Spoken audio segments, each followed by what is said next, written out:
PIB do Brasil é revisado para cima, enquanto de países desenvolvidos mostram piora.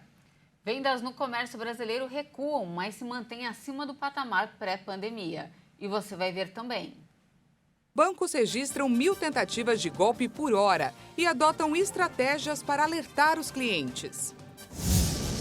Tribunal Superior Eleitoral aprova projeto piloto para usar a biometria na fiscalização das urnas eletrônicas. Visitação pública do caixão com a Rainha Elizabeth II começa agora à tarde. Milhares de pessoas esperam na fila. E pela primeira vez, a OMS diz que fim da pandemia de Covid-19 está perto. Essas e outras notícias você confere a partir de agora. Olá, boa tarde, seja muito bem-vindo a essa edição. Estamos ao vivo e agora 1h01 pelo horário de Brasília. Boa tarde, Dani. Boa tarde, Paty. Boa tarde a você que nos assiste, é claro. Vamos juntos conferir o que é notícia no Brasil e no mundo nesta quarta-feira. O PIB do Brasil foi revisado para cima, enquanto de países desenvolvidos piorou. A inflação, a guerra na Ucrânia e a melhora do cenário doméstico brasileiro explicam o resultado. O Boletim Focus desta semana trouxe pela 12ª vez seguida uma revisão para o crescimento do Produto Interno Bruto de 2022. Segundo um levantamento do Banco Central, o movimento diverge do observado nas maiores economias mundiais. Os dados apontam que apenas a América Latina e o Brasil tiveram alta ao longo do ano no PIB projetado para 2022. As revisões para o PIB brasileiro, de 1,7 ponto percentual, acabaram até sendo maiores, inclusive, do que as feitas para a América Latina, 0,7 ponto percentual. As projeções de PIB para a zona do euro, Estados Unidos, Japão, China e o conjunto de países emergentes e desenvolvidos em agosto são inferiores às de fevereiro deste ano. Especialistas relatam uma combinação de fatores, como a guerra na Ucrânia, uma piora nos quadros inflacionários, surpresas como a economia brasileira e erros de avaliação do mercado. As vendas no comércio de varejo tiveram uma queda inesperada no mês de julho. Mesmo assim, o volume de vendas está acima do patamar pré-pandemia. De acordo com os dados divulgados pelo IBGE, o comércio varejista caiu 0,8% em julho na comparação com junho. E esse foi o terceiro mês seguido de queda. O resultado surpreendeu os especialistas, que apostavam no aumento das vendas devido ao bom momento da economia do país. As atividades que apontaram as maiores quedas foram tecidos, vestuários e calçados, móveis e eletrodomésticos e livros, jornais e papelaria. Apenas a atividade de combustíveis e lubrificantes mostrou crescimento. Nos 3 meses até julho, as vendas no varejo acumularam queda de 2,7%. As boas notícias são que no ano, o volume de vendas tem alta de 0,4% e o índice está atualmente 0,5% acima do patamar pré-pandemia, que foi registrado em fevereiro de 2022. Os responsáveis pela pesquisa afirmaram que os números refletem a instabilidade típica do setor.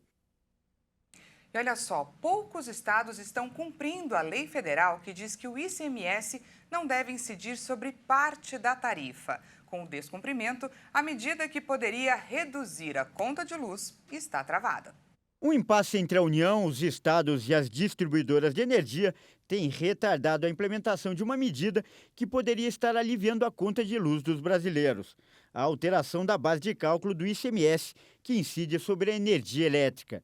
A medida já foi aprovada pelo Congresso e faz parte da lei que firmou um teto de 18% para a alíquota do Imposto sobre Circulação de Mercadorias e Serviços sobre energia elétrica e outros itens. O texto prevê que alguns dos componentes da tarifa de energia não entrem no cálculo do imposto estadual e foi aprovado com o apoio do governo federal em uma tentativa de reduzir o preço da energia elétrica.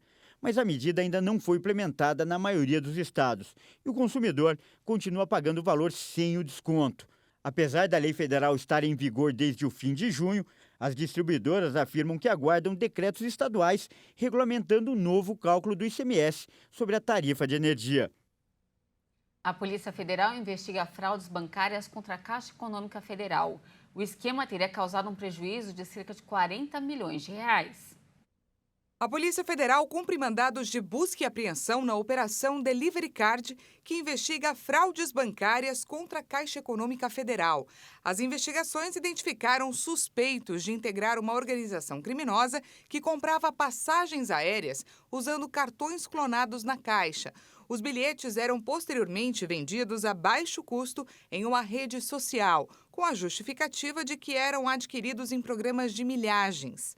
De acordo com as investigações, as fraudes cometidas pela quadrilha geraram prejuízo à Caixa Econômica Federal, que se aproxima dos 40 milhões de reais.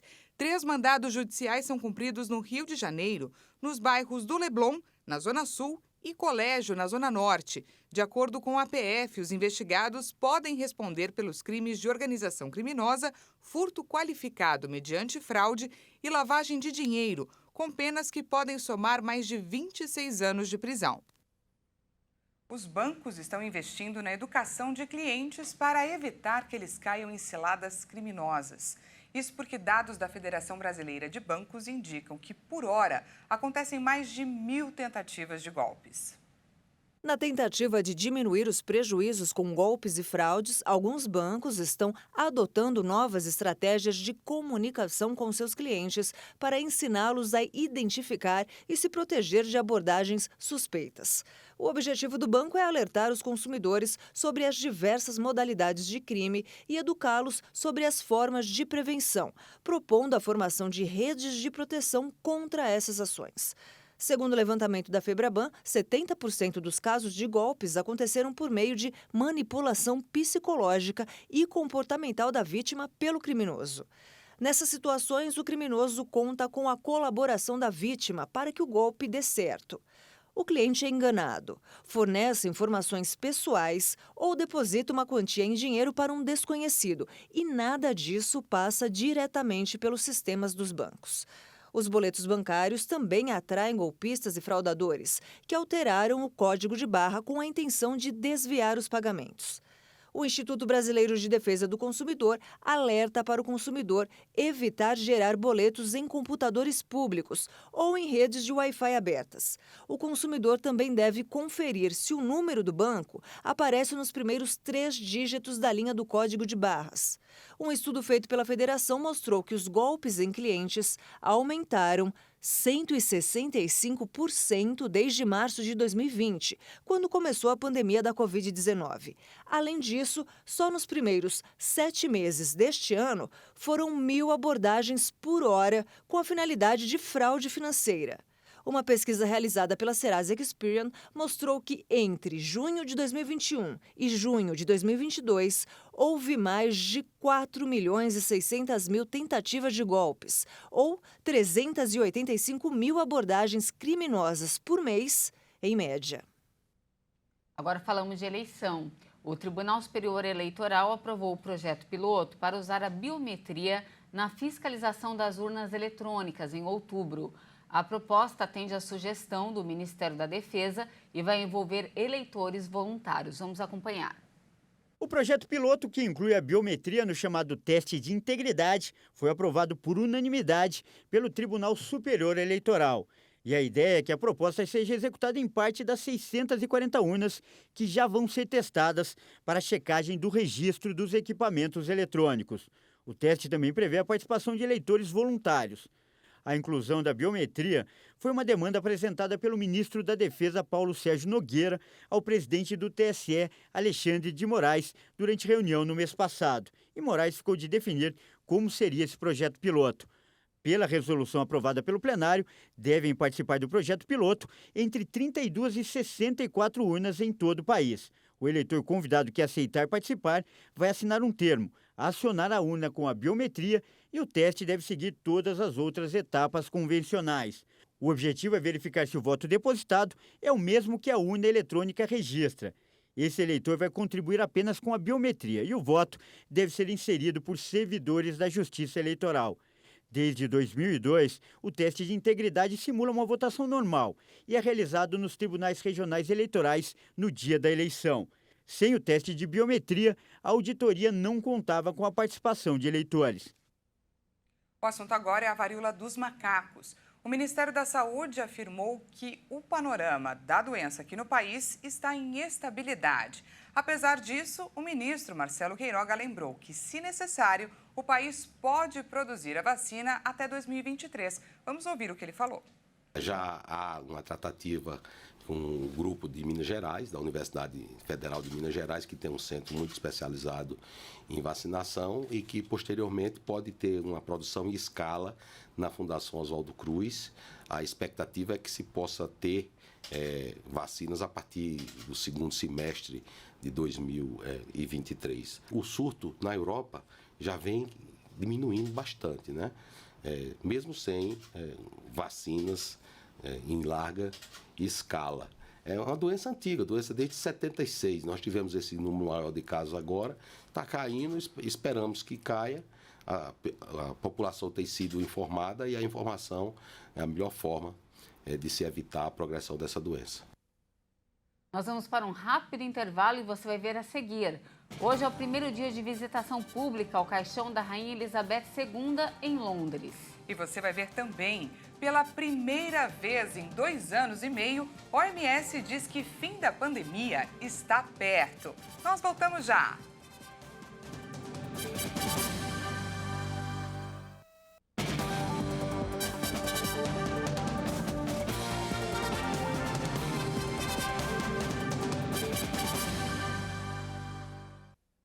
Já estamos de volta, ao vivo, agora 1h14 pelo horário de Brasília e vamos com os destaques internacionais. A visitação pública do caixão da Rainha Elizabeth II, que estava prevista para começar há pouco, ela acaba de começar. E olha só, uma longa fila de pessoas se formou e a estimativa é de que uma pessoa pode ficar nessa espera por 30 horas. O corpo chegou ao Palácio de Westminster no final da manhã, seguindo a extensa programação de despedida. Vamos conferir. O corpo de Elizabeth II chegou ontem à noite ao Palácio de Buckingham, em Londres, onde passou a noite. Uma multidão aplaudiu a chegada do caixão.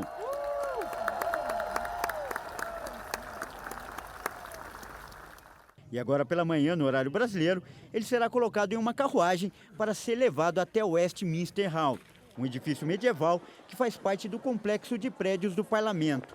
O corpo da rainha será visitado durante 4 dias até o funeral, em 19 de setembro. São esperadas cerca de 750 mil pessoas e já há filas para as visitas. As ruas do centro de Londres serão fechadas para o tráfego. E o presidente Jair Bolsonaro tem um encontro marcado com o rei Charles III durante a viagem para participar aí do funeral da Rainha Elizabeth II. O presidente deixa o Brasil a caminho do Reino Unido no próximo sábado. E no domingo, dia 18, haverá uma recepção oferecida pelo novo monarca. Depois de participar da solenidade na segunda-feira, o chefe de Estado brasileiro embarca para Nova York, onde vai participar da abertura da Assembleia Geral da Organização das Nações Unidas, no dia seguinte, terça-feira. A contraofensiva ucraniana vem dando resultados. De acordo com o presidente Volodymyr Zelensky, por enquanto, 4.000 quilômetros quadrados foram retomados dos russos. E a previsão é de que em breve mais ajuda americana seja enviada a Kiev. O governo americano pretende enviar mais armas para a Ucrânia em breve, dentro do programa multibilionário dos Estados Unidos para apoiar as tropas de Kiev.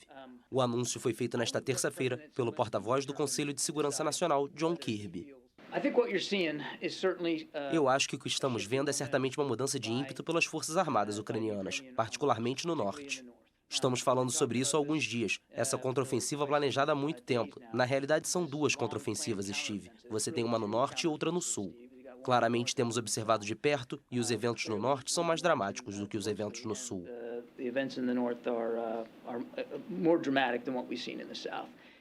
As vitórias do exército ucraniano na retomada de diversas localidades, principalmente na região de Kharkiv, também foi alvo de comentários pelo Pentágono. Não é surpresa para nós que eles tenham pressionado rapidamente, como fizeram. Eles também mostraram novamente uma notável capacidade de aproveitar oportunidades que se apresentam no campo de batalha, e a atual contraofensiva em Kharkiv não é exceção a isso. Acho que se alguém ficou surpreso apenas com base nos relatórios que vimos em termos de resposta militar russa, provavelmente foram os russos.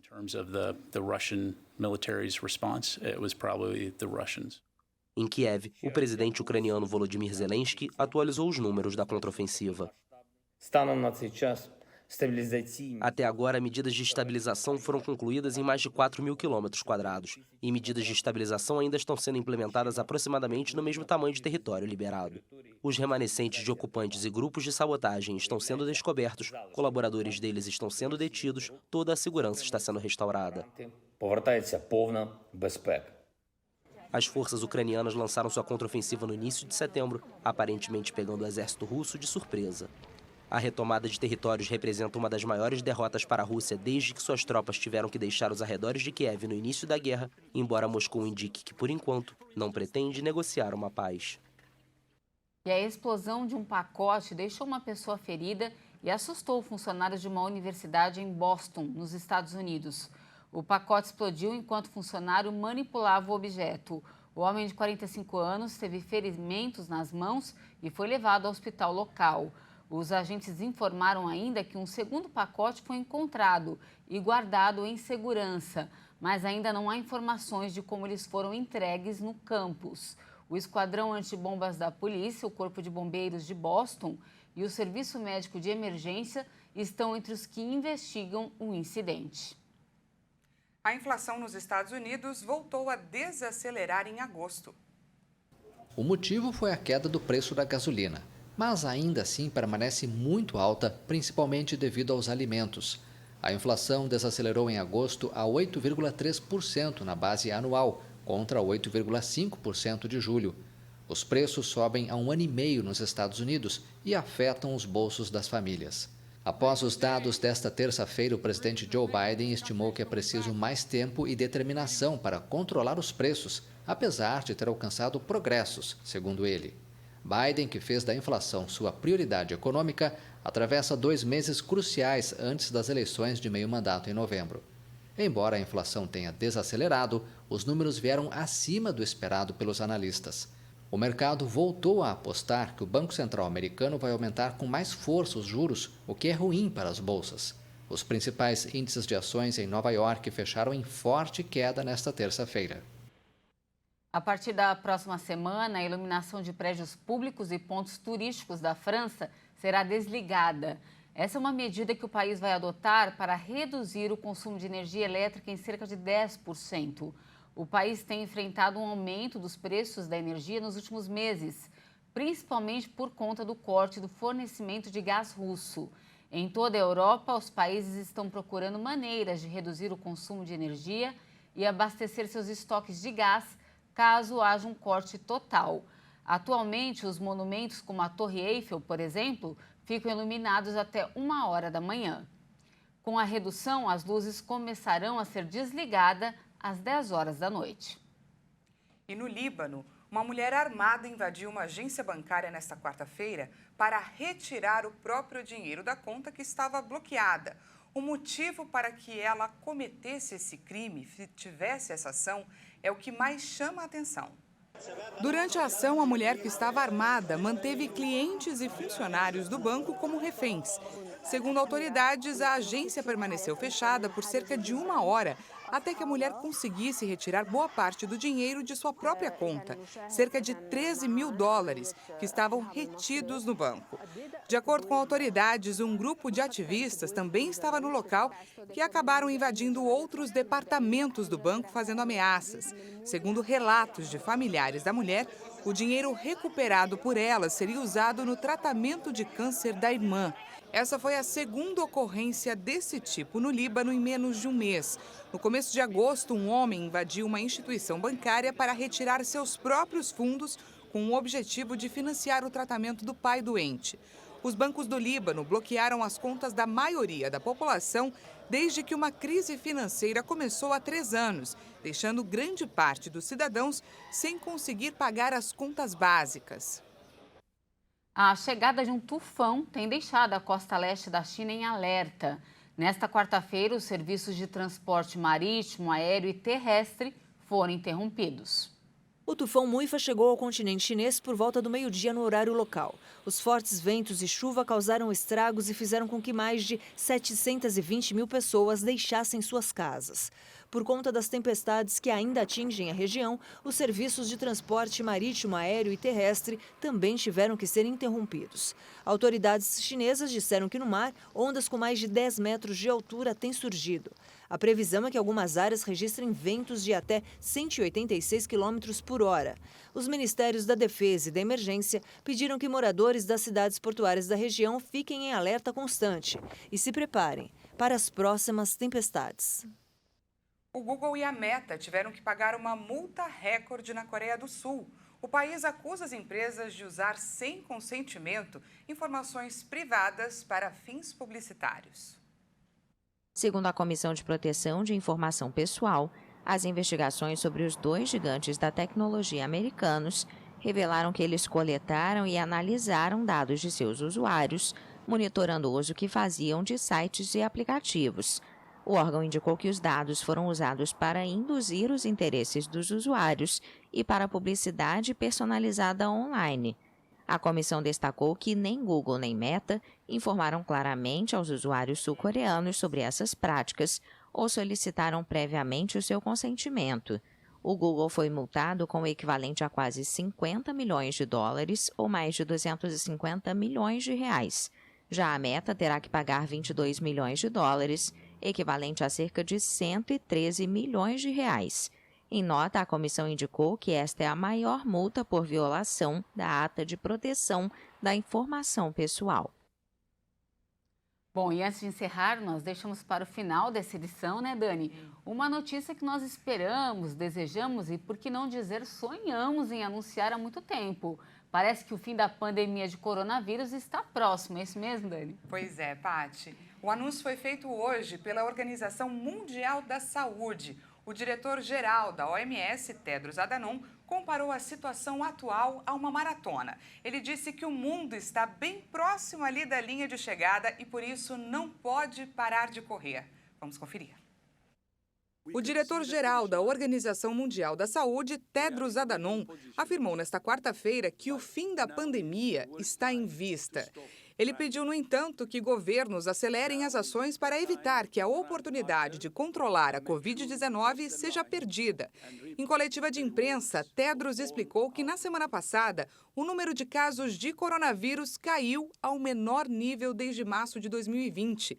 A avaliação dele é que nunca houve uma posição melhor para acabar com a pandemia como a atual. Tedros comparou a situação de agora com a reta final de uma maratona. Abre aspas, podemos ver a linha de chegada, estamos em uma posição vencedora. Mas agora é o pior momento para parar de correr, fecha aspas. O diretor da OMS incentivou os países a vacinarem toda a população com maiores riscos associados à doença e a manterem as estratégias de testagem e sequenciamento do vírus.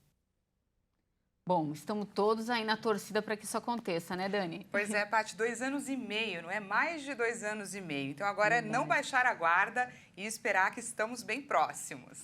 É isso, e essa edição fica por aqui. Muito obrigada pela sua companhia, uma ótima tarde para você e até amanhã. Não se esqueça, daqui a pouco o Kleber Denech chega com mais informações. Uma ótima tarde, até amanhã.